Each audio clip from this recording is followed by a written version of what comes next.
कृष्ण कृष्ण हरे हरे हरे कृष्ण हरे कृष्ण। हरे कृष्णा। आप सभी भक्तों का हार्दिक स्वागत है आज के राम कथा में। तो आज हम लोग चर्चा कर रहे हैं श्री वाल्मीकि रामायण फर्स्ट कैंटो, पहला पहला कांड, बाल कांड जिसका नाम है। और इसका chapter number 13, Dasharatha goes to the sacrificial arena. हाँ, तो इस अध्याय में, इसके पहले के अध्यायों में दशरथ महाराज अश्वमेध यज्ञ करना चाहते हैं अपने पुत्रों को प्राप्त करने के लिए। तो सुमंत्र, उनके जो प्राइम मिनिस्टर हैं, उनके सजेशन में दशरथ महाराज अश्वमेध यज्ञ करने के लिए ऋष्यशृंग को आमंत्रित करते हैं, ब्रह्मा पुजारी के रूप में, यानी मेन जो यज्ञ के डायरेक्टर के रूप में। तो ऋष्यशृंग कौन थे? उनके दामाद ही थे, दशरथ महाराज की पुत्री शांता। शांता को उन्होंने दिया था अपने मित्र रोमपाद महाराज को। वही शांता का विवाह हुआ ऋष्यशृंग के साथ। तो ये हम कथा ऑलरेडी चर्चा कर चुके हैं। और फिर ऋष्यशृंग को लेके आते हैं दशरथ महाराज अयोध्या में, और उनके द्वारा यज्ञ करवाना चाहते हैं। तो चैत्र मास की पूर्णिमा के दिन जो है संग्रहिणी, जो पुरश्चर्या है, अश्वमेध यज्ञ करने के पहले एक रिचुअल होता है सारा ऑस्पिशियसनेस क्रिएट करने के लिए। तो वो कर चुके हैं ऑलरेडी।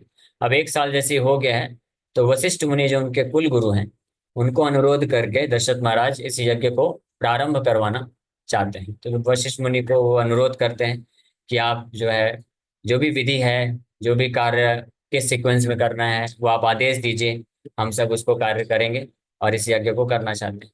तो ये सुन करके फिर वशिष्ठ मुनि जो है आदेश देते हैं। सबसे पहला आदेश क्या देते हैं कि इस यज्ञ को करने के लिए हजारों हजारों की संख्या में ब्राह्मण, क्षत्रिय, वैश्य, शूद्र आएंगे पूरे ऑल ओवर वर्ल्ड से।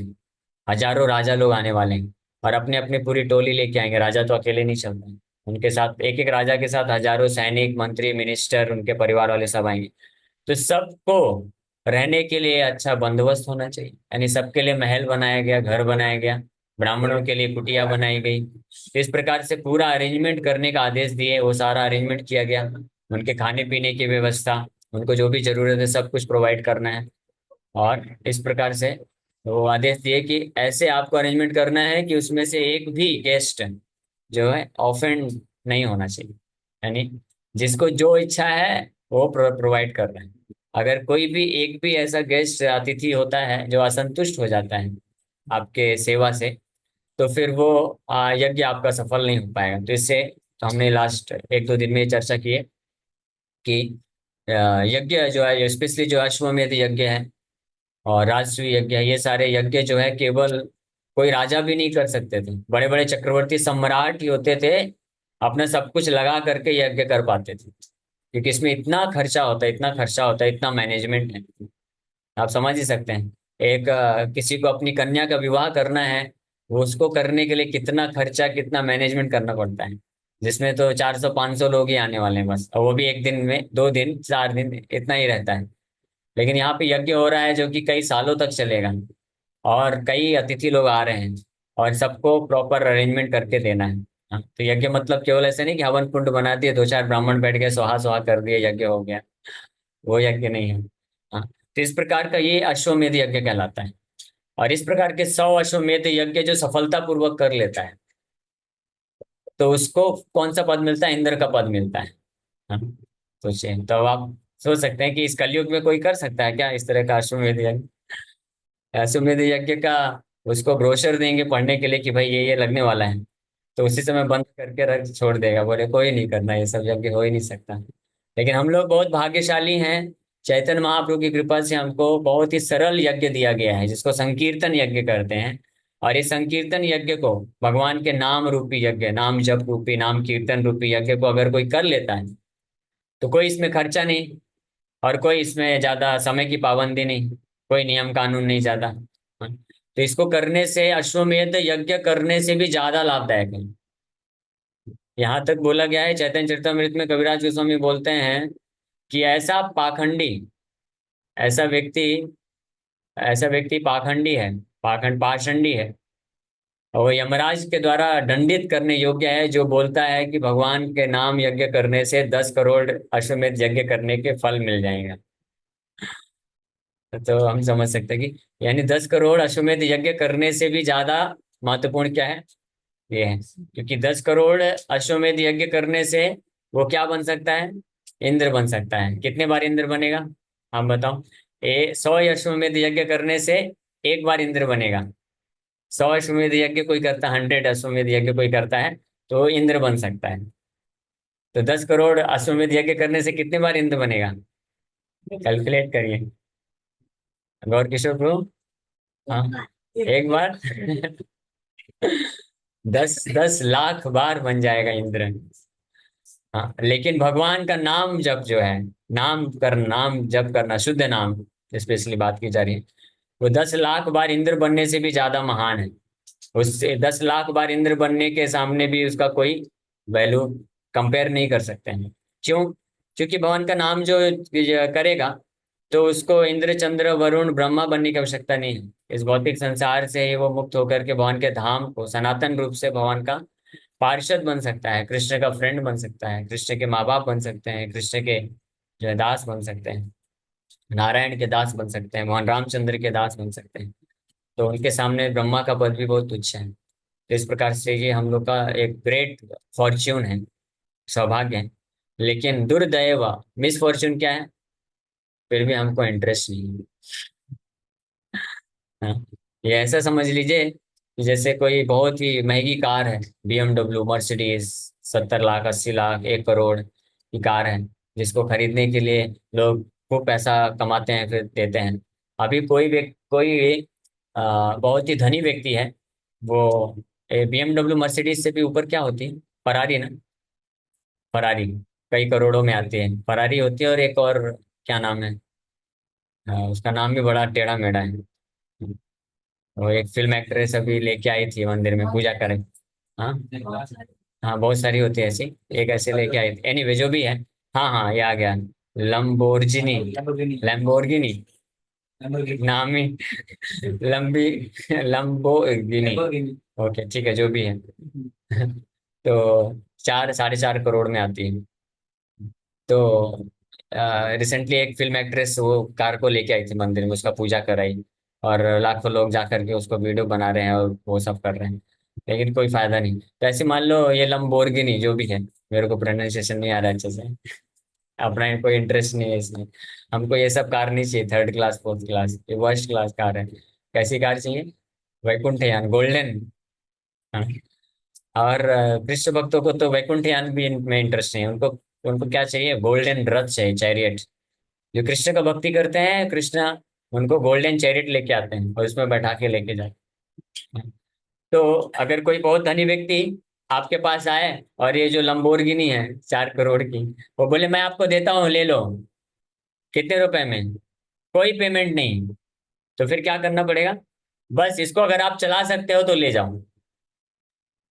तो दुर्भाग्य तो तब होगा जो बोलेगा अरे अभी क्या यार, इसको चलाना सीखें, इतना सब करना पड़ेगा, नहीं चाहिए।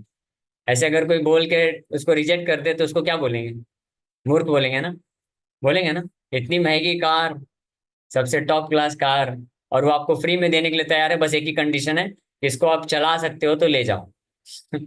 और हम बोल रहे कि नहीं नहीं, कौन चलाना सीखेगा, इतना झंझट, कई घंटे जाके सीखना पड़ेगा, नहीं नहीं। तो ये मूर्खता ही हुई। हाँ, तो उसी प्रकार से ये नाम जब संकीर्तन यज्ञ दिया जा रहा है, और इसका क्या लाभ है, 10 करोड़ अश्वमेध यज्ञ करने भी इसके सामने कुछ भी नहीं है, इतना इसका महान लाभ है। बस एक ही कंडीशन, फ्री में दे रहे हैं, कोई खर्चा नहीं करना है, बस एक ही कंडीशन है कि माला लेके करना है आपको, हरे कृष्णा कृष्ण कृष्ण हरे हरे। उसमें भी लोग बोलते हैं नहीं, आलसी बन जाते हैं, नाम जप नहीं करना चाहते हैं। हाँ, तो ये सबसे बड़ा मिसफॉर्च्यून है। एनीवे, हम लोग ये कथा को आगे बढ़ाते हैं। तो इस तरह से फिर फाइनली वशिष्ठ मुनि जब आदेश दिए तो पूरा सब अरेंजमेंट कर दिया गया, और फिर सबको एक एक करके जितने भी राजा लोग हुए सबको इनवाइट किया गया, हजारों की संख्या में। पहले जो है ब्राह्मण, फिर क्षत्रिय वैश्य शूद्र सबको इनवाइट किया गया, और उनको जो है उचित जितना भी सम्मान दे करके उनके योग्यता अनुसार उनको जो है रेसिडेंस प्रोवाइड किया गया। फिर आगे बोल रहे हैं, स्वयमेव हि धर्मात्मा प्रययौ मुनिशासनात् सुमन्त्रस्त्वरितो भूत्वा समानेतुं महीक्षिता. On the order of Vasishtha Muni, Sumantra of dharmic nature readied himself quickly and personally went to bring the kings specifically named for this purpose. तो वशिष्ठ मुनि पर्सनली एक एक किन किन राजाओं को आमंत्रित करना है, सबका नाम लिख के दिए, लिस्ट बना के दिए पूरा. और सुमंत्र जो कि प्राइम मिनिस्टर हैं, इनके मुख्य मंत्री हैं, किसके, दशरथ महाराज के, और धार्मिक स्वभाव के हैं. स्वयं एवं ही धर्मात्मा प्रययौ मुनि शासनात्. एक शब्द ये बहुत महत्वपूर्ण है, मुनि शासनात्. तो पहले के जो मंत्री होते थे, राजा स्वयं दशरथ महाराज तो चक्रवर्ती सम्राट हैं, यानी राजाओं के भी राजा को चक्रवर्ती सम्राट बोलते हैं, जिनके अंडर में हजारों राजा रहते हैं. और उनके जो मुख्य मेन जो मंत्री हैं, हाँ बहुत खास, दशरथ महाराज के ऐसे खास 8 मंत्री थे. उन 8 में भी सुमंत्र जो है बहुत स्पेशल थे. तो सुमंत्र को बताया गया है कि धर्मात्मा है वो. हाँ, आज के मंत्री कैसे आत्मा है? दुरात्मा बोलेंगे तो दुरात्मा शब्द का भी बेइज्जती हो जाएगा. हाँ, धर्मात्मा का मतलब होता है जो भगवान के प्रति धर्म का जिनका आचरण है, व्यवहार है, धर्म के प्रति जिनको श्रद्धा होती है, उनको धर्मात्मा बोला जाता है. और वैसे धर्मात्मा के लक्षण क्या होते हैं? वो मुनि शासनात् होते हैं. मुनि शासनात् मतलब शासन. शासन मतलब अंडर, अंडर होना, किसी के शासन को, इंस्ट्रक्शंस को एक्सेप्ट करना. और किनके? ब्राह्मणों के, मुनि के, ऋषि मुनियों के, ब्राह्मण के, जैसे यहाँ पे वशिष्ठ मुनि के शासन में है. कौन? दशरथ महाराज और उनके सभी मंत्री. वास्तव में वैदिक सभ्यता में, वैदिक संस्कृति में जो राज्य होता था, वो राज्य किसका होता था? ब्राह्मणों का होता था. ब्राह्मण उसके असली मालिक होते थे राज्य के. क्यों असली मालिक ब्राह्मण होते थे? क्योंकि असली मालिक तो कृष्ण है, भगवान है. अब भगवान के बहुत ही प्रिय होते हैं वैष्णव, उनके भक्त ब्राह्मण लोग. तो भगवान के प्रतिनिधि होने के कारण वो राज्य संपत्ति किनकी है? ब्राह्मणों और वैष्णव की होती है. जैसे किसी, कोई पिता है, उसका बहुत बड़ा धंधा है, तो वो संपत्ति, धन पिताजी की है, तो नेचुरली स्वाभाविक रूप से उनके जो पुत्र होंगे, उनकी भी कहलाती है संपत्ति. तो उसी प्रकार इसी को दाय भाग बोला जाता है. दाय भाग मतलब हेरिट, हेरिट करता है, इनहेरिट करता है उनके जो वंशज होते हैं. तो इसी तरह से ब्राह्मण और वैष्णव जो होते हैं, संसार के असली मालिक होते हैं. और वो ब्राह्मण वैष्णव जो हैं, उसको टेक केयर करने के लिए क्षत्रियों को देते हैं कि आप टेक केयर करो. जैसे भगवान रामचंद्र जब यज्ञ संपन्न किए, तो ब्राह्मणों को पूरा पृथ्वी दान में दिए थे. दान का मतलब ये होता है ऐसा नहीं कि 2-4 करोड़ रुपए दिए, 2-4 लाख रुपए. अभी 2-4 लाख, 2-4 करोड़ भी नहीं, 200-400 रुपए. हाँ, लेकिन वो पूरा 2-4 किलो सोना ये सब नहीं, पूरा पृथ्वी दान दे दिए. और ब्राह्मण लोग पूरा पृथ्वी स्वीकार करते हैं क्योंकि दान में दिया गया है, और भी भगवान रामचंद्र के द्वारा दिया गया, तो कैसे रिजेक्ट कर सकते हैं? स्वीकार करके फिर बोलते हैं कि आप अब इसका टेक केयर करिए, रिटर्न कर दिए. क्योंकि ब्राह्मण, जो असली ब्राह्मण या वैष्णव होते हैं, वो खुद जो है ऐश्वर्य को इस व्यक्तिगत रूप में, पर्सनली वो इसको इस्तेमाल नहीं करते हैं. वो खुद अपने आप को किस कंडीशन में, पॉवर्टी कंडीशन में रखते हैं. पॉवर्टी का मतलब ऐसा नहीं कि भिखारी, रोड का भिखारी नहीं. शरीर के लिए जितना इस्तेमाल का जरूरत है उतना ही यूज करते हैं, बाकी सब कृष्ण की सेवा के लिए, राज्य के पालन पोषण के लिए वो डायरेक्ट करते हैं. तो जो राजऋषि होते थे, ऐसे महान राजा जो भगवान के भक्त होते थे, धर्मात्मा होते थे, जैसे यहाँ पे धर्मात्मा बताया गया है, दशरथ महाराज हो गए और उनके मंत्री सारे. तो वो इस भाव में राज्य करते थे कि हम टेक केयर कर रहे हैं, हम केयर टेकर हैं. हाँ, ये प्रॉपर्टी ब्राह्मणों को, वैष्णव भगवान के भक्तों को बिलोंग करती है, तो हम केयर टेकर हैं. तो केयर टेकर मतलब क्या होता है? कि जैसा मालिक बोलेगा वैसा कर, है ना. केयर टेकर अपने मन से नहीं कर सकता है.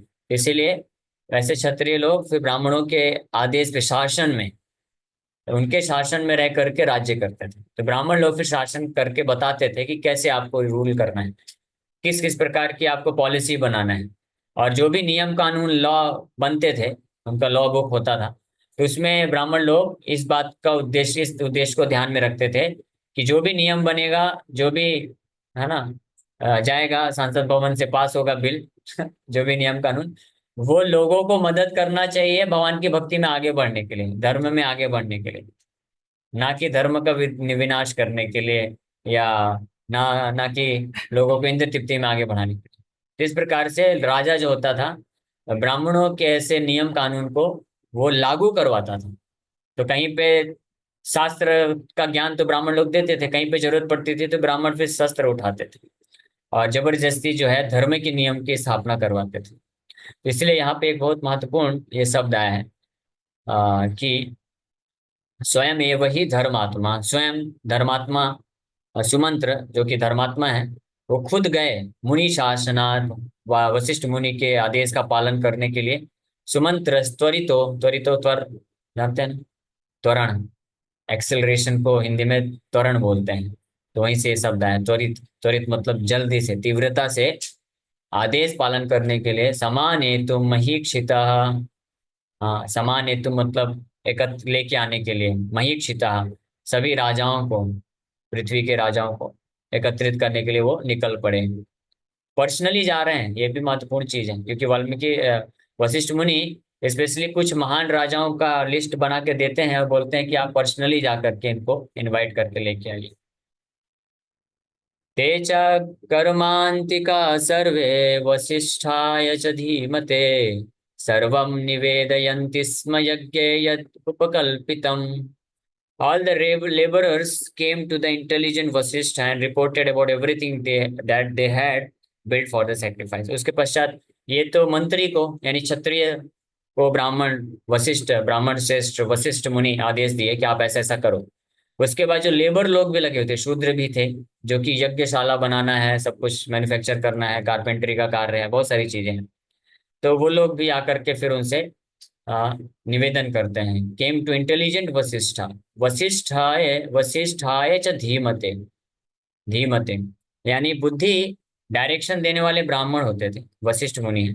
वो क्षत्रियों को, वैश्यों को और शूद्रों को सबको डायरेक्शन दे रहे हैं और सब उनके पास आकर के ये इंस्ट्रक्शन ले रहे हैं कैसे कार्य करना है। फिर रिपोर्ट करते थे जो भी आदेश मिला उसको उन्होंने किस हद तक बना दिया है। So the others who had been engaged by Vasishtha also came and reported on what they had done till then for the sacrifice. जो रिपोर्ट करते थे। ये एक यहाँ से ये शिक्षा मिलती है कि जब हमको कोई वैष्णव भक्त है, कुछ सेवा देते हैं, भगवान के लिए कुछ सेवा देते हैं, तो फिर हमारा एक जिम्मेदारी होता है सेवा को स्वीकार करना, सेवा को करना, और तीसरा जिम्मेदारी जिसको करने से वो 50 वो कंप्लीट होगा। अगर किसी ने सेवा प्राप्त किया और फिर उस सेवा को कर दिया तो सेवा कंप्लीट कर दिया है, लेकिन अभी भी वो सेवा 50% ही हुई। क्यों 50% क्या बच गया? रिपोर्ट करना कि आपने ऐसा ऐसा बोला था, ऐसा ऐसा हो गया है, तब वो सेवा कंप्लीट माना जाता है। हाँ, क्योंकि कई बार लोग सेवा तो कर देते हैं और बैठ जाते हैं, रिपोर्ट नहीं करेंगे तो फिर आगे क्या इंस्ट्रक्शन देगा? क्योंकि जो वैष्णव होते हैं, सीनियर डिवोटीज होते हैं, वो आपकी स्थिति को देखते हुए, आपकी बुद्धि और मेंटेलिटी को देखते हुए आपको स्टेप बाय स्टेप सर्विस देते हैं कि चलो अभी आप इतना करो। तो वो जब आप रिपोर्ट करेंगे तब वो आगे बताएंगे कि हाँ चलो अब आगे इसके ये करो, इसको आगे इस तरह से कार्य करो। इसलिए रिपोर्टिंग बहुत इंपॉर्टेंट है। अपने खुद की साधना, अपने खुद की व्यक्तिगत जो हम भक्ति करते हैं, हाँ उसके बारे में भी रिपोर्ट करना चाहिए, और साथ ही साथ में हमको जो सेवा मिलती है उसका भी रिपोर्ट करना चाहिए। तो दोनों ही स्थिति को सुन करके और फिर अगर कुछ चैलेंजेस आते हैं उसको करने में तो उसको भी रिपोर्ट करना चाहिए। तो आपको फिर कुछ अल्टरनेटिव्स बताएंगे। हाँ, क्योंकि वो क्या होते हैं? धीमते होते हैं। वशिष्ठाय च धीमते। हमारे पास बुद्धि थोड़ा कम होती है। हाँ, हमारे पास मतलब शिष्य है, हम सब शिष्य हैं। गुरु जी के पास जो मास्टर होते हैं, स्पिरिचुअल मास्टर, उनके पास बुद्धि ज्यादा है। तो कुछ कार्य करने के, सेवा करने में अपना बुद्धि तो भिड़ा देते हैं लेकिन कहीं फंस जाते हैं। तो हम जब रिपोर्ट करते हैं तो वो फिर वो बुद्धि हमको उधार में देते हैं। हाँ चलो इस तरह से कार्य करो, तो हमारी फिर गाड़ी थोड़ा और आगे जा पाती है। और जिन जो लोग रिपोर्ट नहीं करते तो उनकी गाड़ी क्या है, फंस जाती है, वो ट्रैफिक में फंसे रहते हैं, खुद ही जूझते रहते हैं। हाँ, गाड़ी चलाने के लिए भी ट्रैफिक पुलिस वाले का हेल्प लेना पड़ता है। हाँ, आप कितने भी बड़े क्यों ना हो, आपके पास BMW गाड़ी, मर्सिडीज भी क्यों ना हो, लेकिन फिर भी आपको क्या करना पड़ेगा? ट्रैफिक पुलिस वाले का हेल्प लेना पड़ेगा। वो खड़ा नहीं होगा तो ट्रैफिक में फंसे रह जाएंगे, अपनी बुद्धि लगा के हम फंस जाएंगे। इसलिए जो व्यक्ति जिस फील्ड में एक्सपर्ट होता है तो हमको उससे जा करके गाइडेंस लेने का जरूरत है, आवश्यकता है, तब हम आगे बढ़ सकते हैं। ततः प्रीतो द्विज श्रेष्ठ स्थान सर्वान् पुनरब्रवीत। Upon hearing this, the best of the twice born became happy and again told all of them as follows. देखिए आ गया ना वही चीज कि जब उन लेबर जो शूद्र थे जिन्होंने जो सेवा मिला था वो कंप्लीट कर दिए, आके वशिष्ठ मुनि को रिपोर्ट किए, तो ये सुन करके वशिष्ठ मुनि प्रसन्न हो गए। तो प्रसन्न होने से क्या मिल गया, उनको आशीर्वाद मिल गया, है ना। और दूसरा, फिर again told all of them as followers, फिर तान सर्वान पुनरब्रवीत, वापस से अब बताया अब आगे क्या करना है। He again taught them those aspects that they were supposed to learn thoroughly। तो इस तरह से आगे और उनको बताए कि और आगे आपको और क्या क्या करना है, किन चीजों का ध्यान रखना है।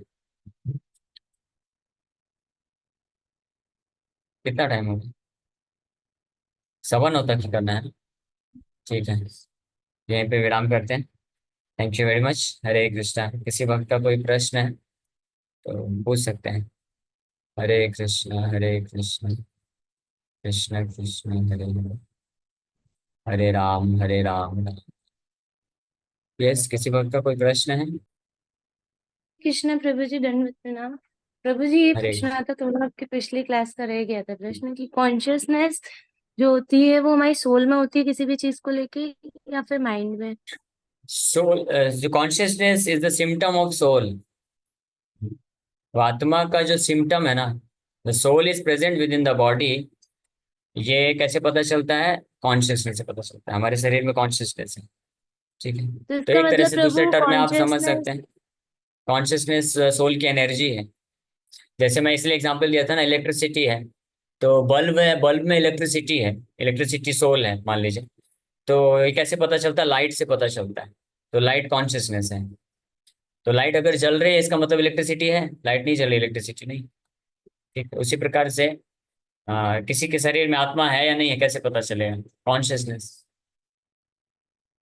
प्रभु इसका मतलब ये है ना कि कॉन्शियसनेस को डायरेक्ट करना बहुत जरूरी है, मतलब वहीं से यस। सभी चीजें कंट्रोल होंगी जो हमारी चेतना हाँ। है, मतलब कौन कि आप कॉन्शियस हो यस। क्लास में हो कि नहीं हो, मतलब कॉन्शियसनेस वहां भी जरूरी है। हरे हाँ, कृष्ण। वो तो है, सही बात है। ओके, ठीक है, अभी समय हो गया, यहीं पे विराम करेंगे। Thank you very much. Hare Krishna.